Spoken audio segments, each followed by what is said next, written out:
Monsieur et dames, bonjour. Bienvenue à notre chaîne de télévision. Nous faisons de la communication sociale, nous faisons de l'économie sociale,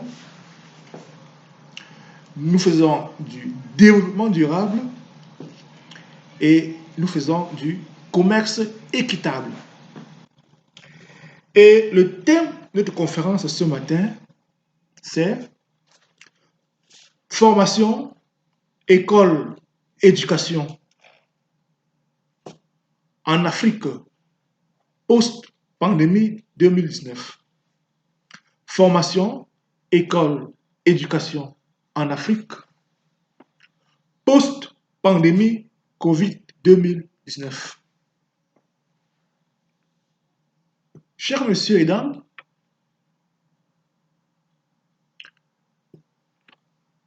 nous sommes aujourd'hui le 18 avril 2020 et les cours du pétrole ont complètement chuté. Le pétrole se vend à moins de 1 dollar par jour, par baril. Donc le prix du baril de pétrole est inférieur à 1 dollar US. Alors, que peut-on attendre? Qu'est-ce que les Africains peuvent attendre d'une économie mondiale avec un prix de baril de pétrole inférieur à 1 dollar, inférieur ou égal à 1 dollar, 1 ou 2 dollars? Qu'est-ce que les Africains peuvent bien faire maintenant avec les économies qui étaient basées sur le pétrole? Et la jeunesse africaine qui ne rêve que de décrocher un poste à la fonction publique, cette jeunesse, que fera-t-elle dans une économie mondiale complètement effondrée? C'est alors que nous avons donc initié cette réflexion en économie de développement, en économie sociale, en économie familiale, en développement, en commerce équitable, développement durable. Parrainer un enfant. Vous êtes la diaspora, vous êtes aux Amériques, États-Unis, Canada, vous êtes en Europe, vous gagnez certainement bien votre vie, vous êtes dans une fratrie de trois, votre grande sœur au Canada, votre petit frère aux États-Unis, et vous êtes quelque part en Europe. Et votre maman se balade entre les États-Unis, le Canada et l'Europe. Vous pouvez parrainer un enfant en Afrique. Nous sommes au mois d'avril. Les vacances, c'est certainement en juillet, août ou en août, septembre. Alors, parrainer un enfant, dans ce sens que vous donnez la possibilité à un jeune enfant de 15 ans, 14 ans, qui est en classe de troisième dans un collège en Afrique, vous donnez la possibilité d'apprendre un métier. Il est en classe de troisième, il a 15 ans, il est bon en mathématiques, il est bon en physique, il a eu son brevet de collège avec une très bonne mention. Vous pouvez le parrainer, lui donner la possibilité d'apprendre un métier pendant les vacances. Alors, s'il s'agit d'une jeune fille, elle peut faire couture, elle peut faire coiffure, elle peut faire pédicure ou manicure. Le coût de l'apprentissage, c'est globalement 20 dollars le mois. 20 dollars le mois, ça fait 10 000 francs CFA. À 10 000 francs CFA, vous payez un salon de coiffure ou un atelier de couture qui va apprendre à votre filleule pendant le mois d'août à faire la couture. Pendant le mois d'août à faire la coiffure. Elle fera couture et coiffure pendant 2 mois. Donc, cette année 2020, les 2 mois de vacances, elle fait 2 mois de couture. L'année prochaine, en 2021, les 2 mois de vacances, elle fait 2 mois de couture. Et en 2022, le mois de vacances, elle fait 2 mois de couture. Ça fait les vacances de troisième, les vacances de seconde, les vacances de terminale. Elle va faire en tout 6 mois de couture. Nous avons constaté que les jeunes filles qui font la couture ou la coiffure, c'est celles qui n'ont pas réussi à l'école. Elles n'ont pas réussi à l'école parce qu'elles avaient la tête dure. Mais figurez-vous qu'une jeune fille de 14-15 ans, qui a 14-15 de moyenne en mathématiques, et qui fait la classe de troisième, si elle apprend la couture, parce qu'elle est intelligente, elle sera styliste, modéliste de haut niveau. Si elle apprend la coiffure, parce qu'elle est intelligente, elle sera créatrice de modèles de coiffure. Comme ça, pendant qu'elle fait seconde C ou seconde A, elle fait la coiffure. Quand elle termine son baccalauréat, elle arrive à l'université, elle fait droit ou économie ou histoire ou géographie, mais elle a un métier.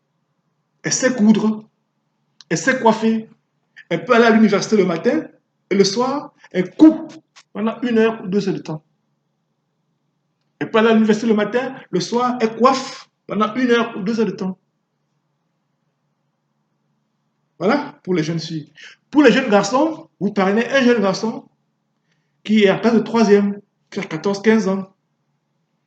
Les vacances, il a 2 mois. Il apprend un métier de main. Il peut faire soit maçonnerie, soit plomberie, soit électricité auto, soit mécanique automobile, soit soudure, soudure électrique, ou soudure au chalumeau, ou tôlerie, ou cordonnerie, ou couture, ou coiffure homme. Pourquoi pas coiffure dame? Couture homme, couture dame. Coiffure homme, coiffure dame. Pour les jeunes garçons, c'est possible. S'il veut faire la coiffure, il faut la coiffure. Donc, vous parrainez un enfant de 14-15 ans dans votre communauté.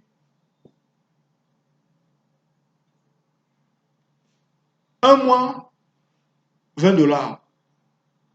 2 mois, 40 $. Donc, première année, 40 $, 2 mois. Deuxième année, 40 $, 2 mois. Troisième année, 40 $, 2 mois.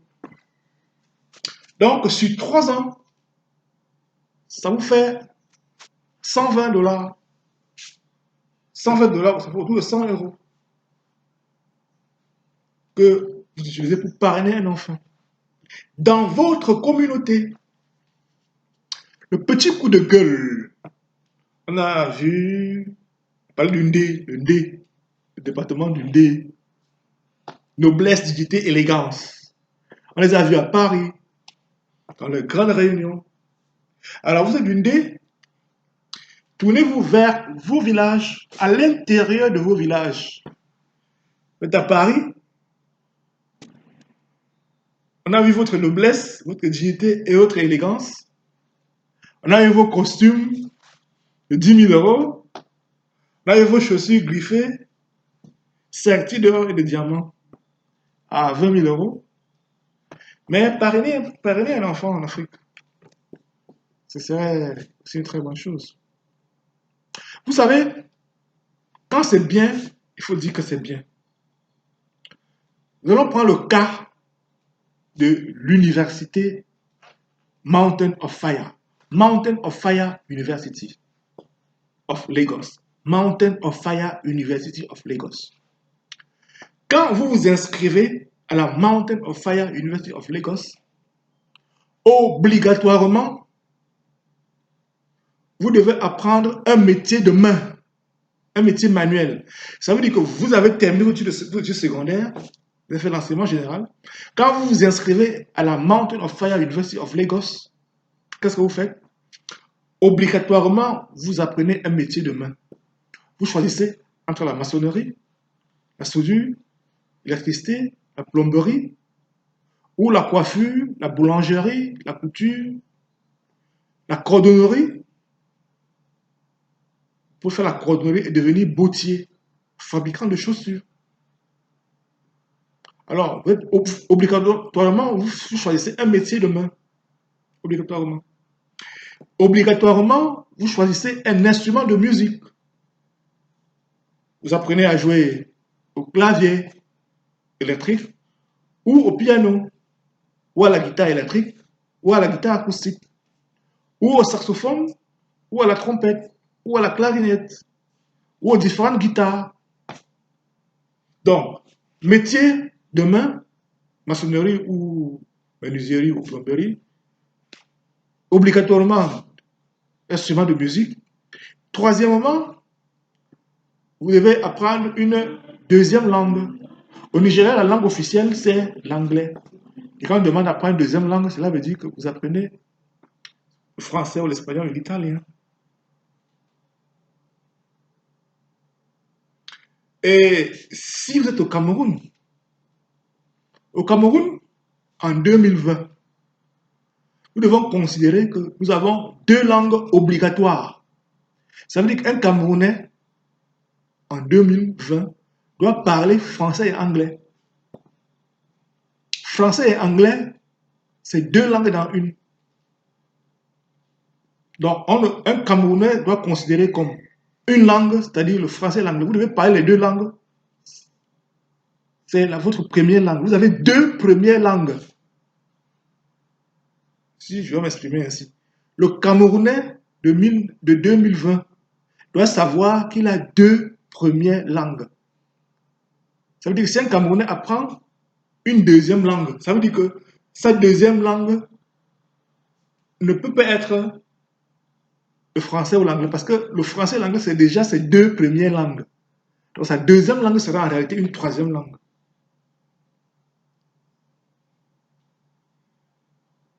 Donc il ne faut pas qu'un Camerounais apprenne le français et ensuite il apprend l'anglais et dit que l'anglais est la deuxième langue. Non, non, non. L'anglais est ta première langue. Tu es Camerounais, le français est ta première langue. L'anglais est ta première langue. Si tu apprends une deuxième langue, ça veut dire que tu apprends l'italien, ou l'espagnol, ou l'allemand. L'italien ou l'espagnol ou l'allemand, c'est la deuxième langue du Camerounais. Le Camerounais doit savoir qu'il a deux premières langues. Ça, effectivement, c'est ce que nous devons savoir. Donc, le Camerounais, vous devez travailler plus. Parce que vous avez deux premières langues à maîtriser. Donc, obligatoirement, être étudiant camerounais, vous devez avoir les deux langues. Ça, c'est obligatoire. Donc, maintenant, si on dit qu'un Camerounais a appris une deuxième langue, ça veut dire que cette deuxième langue est en réalité une troisième langue. Donc, en plus du français et de l'anglais qui sont obligatoires, vous apprenez une troisième langue. Vous apprenez une langue qui est soit l'italien, soit l'allemand, soit l'espagnol. Dans les autres pays comme le Nigeria, voilà, ils apprendront le français comme deuxième langue. En Côte d'Ivoire, ils apprendront l'anglais comme deuxième langue. Mais toi, le Camerounais, tu as obligatoirement le français et l'anglais comme première langue. C'est là où tu feras encore un effort supplémentaire. Donc, comme ça, un élève qui sort de la Mountain of Fire University of Lagos, s'il a une licence en droit, une licence en histoire, une licence en économie, en attendant le concours d'entrée à la fonction publique, il peut faire sa couture, il peut faire sa coiffure, il peut faire sa plomberie. Ça lui permet de fonctionner, ça lui permet de vivre. Il peut être musicien. Vous voyez, quand vous regardez les chorales, les concerts de musique religieuse des artistes nigérians, vous voyez des dizaines d'enfants qui jouent au violon. Des dizaines d'enfants qui jouent au violon. Mais allez dans un pays comme le Cameroun, dans une ville comme Douala, vous avez combien d'enfants qui ont déjà vu un violon? Combien d'enfants qui savent jouer à un instrument comme le violon? Quand c'est bien chez le voisin, il faut copier ce que le voisin fait. La culture est une industrie. Et l'industrie culturelle rapporte des milliards de francs au Nigeria. Avec leur Nollywood, théâtre, cinéma, musique, c'est une industrie. Aux États-Unis, l'industrie culturelle est une industrie lourde. À Hollywood, avec le cinéma et ainsi de suite. c'est une industrie qui emploie des milliers de personnes et qui génère des milliers de dollars. Donc, dans tous les pays africains, vous développez votre industrie culturelle. Et développer l'industrie culturelle, c'est permettre aux jeunes enfants d'apprendre à jouer aux instruments. Donc, vous entrez à l'université, en plus de votre cursus normal, vous apprenez des langues, obligatoirement, vous apprenez un métier de main, vous apprenez un instrument de musique, vous faites du théâtre. Voilà. Comme ça, à la sortie, en attendant de trouver un emploi, soit à la fonction publique, soit au secteur privé, ou si vous voulez faire une profession libérale, en attendant de réussir au concours, d'entrer dans un stage d'avocat, ou dans un stage d'huissier, ou dans un dossier de notaire, vous faites votre pédicure, manicure, vous faites votre coiffure, ça vous permet de vivre.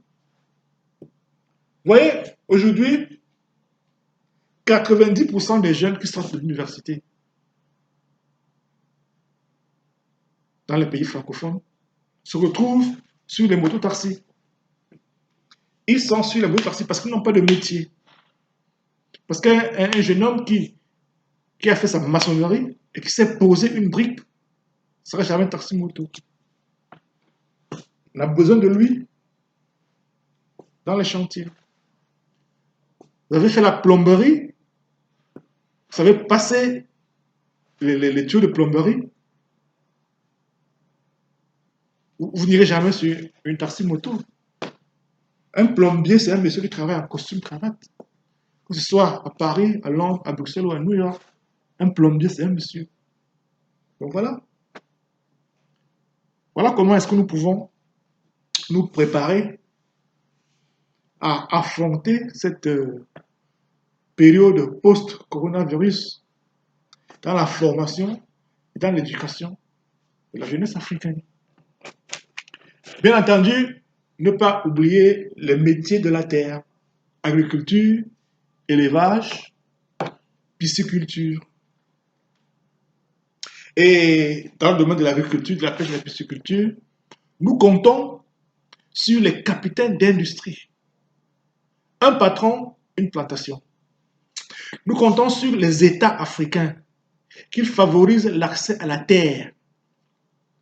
Et nous encourageons ces élites africaines, footballeurs de haut niveau, tennisman de haut niveau, athlètes de haut niveau, hommes d'affaires, avocats, pharmaciens, médecins.